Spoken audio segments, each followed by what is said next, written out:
So here's an example on how to find the concentration of a sodium hydroxide solution. This is called the standardization of sodium hydroxide. Sodium hydroxide is a very reactive chemical. It reacts with the glassware that it's in. It could react with carbon dioxide or water in the air. And so that will change its molarity, that will change its concentration. And so what we typically do is we standardize it. We react sodium hydroxide with a known acid, and then we find the true molarity. So in this example, we're going to standardize sodium hydroxide using KHP.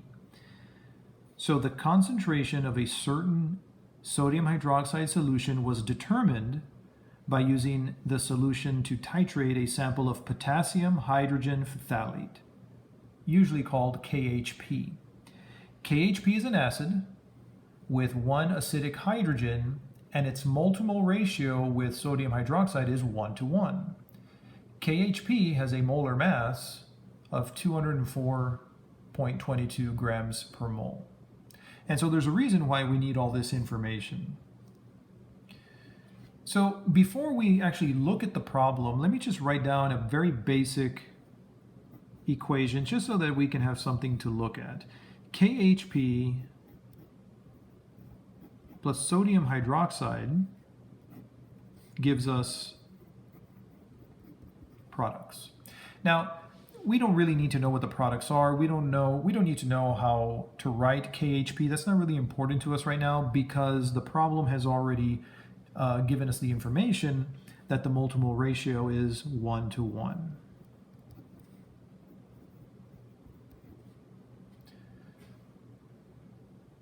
Okay, so the goal here is to calculate the molarity of the sodium hydroxide. So in a particular experiment, it takes 23.45 milliliters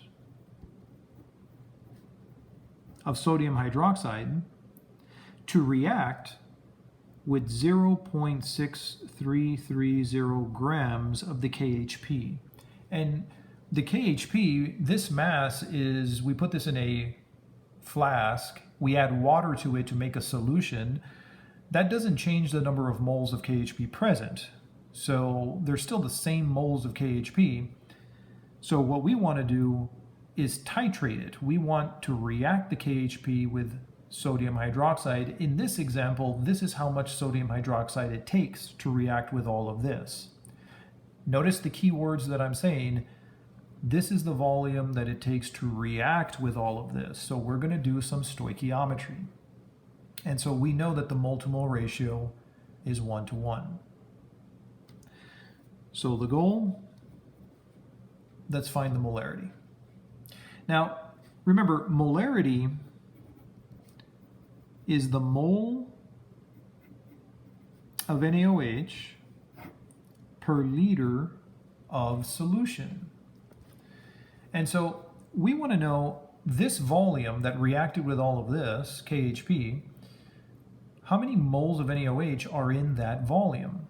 So the number that goes down here is the volume of the NaOH solution. So we know that number. Now what I'm going to do first, just a little bit of legwork here, we need to find the volume of the NaOH solution.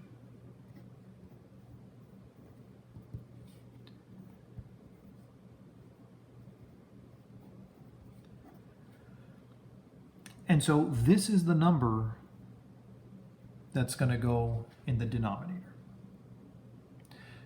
What we need to do is the stoichiometry to find the moles of NaOH that react. So let's go ahead and do that next. So we know the amount of acid present in the flask.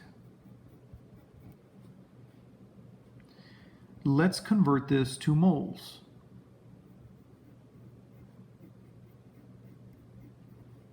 Let's cancel grams.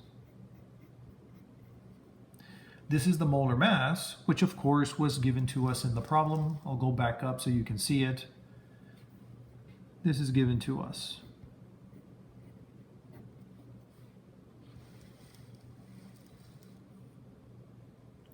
So now we know the moles of KHP present.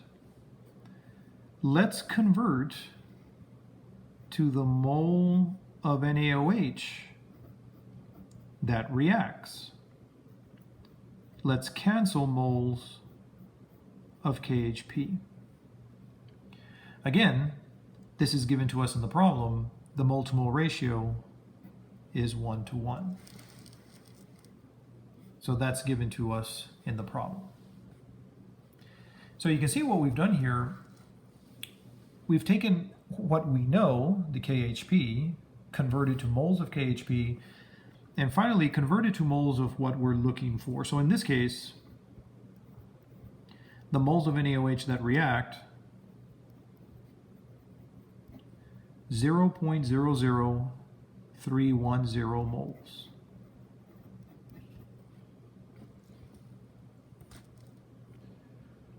So what does that mean? In those 23.45 liters, this is the mole of NaOH that reacts with the KHP.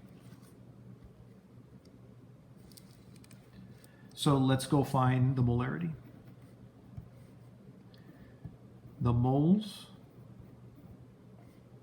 of the NaOH divided by the liters of solution. So these are the amount of moles that are in the 0.02345 liters of solution. Check the units. Mole per liter, that's a molarity.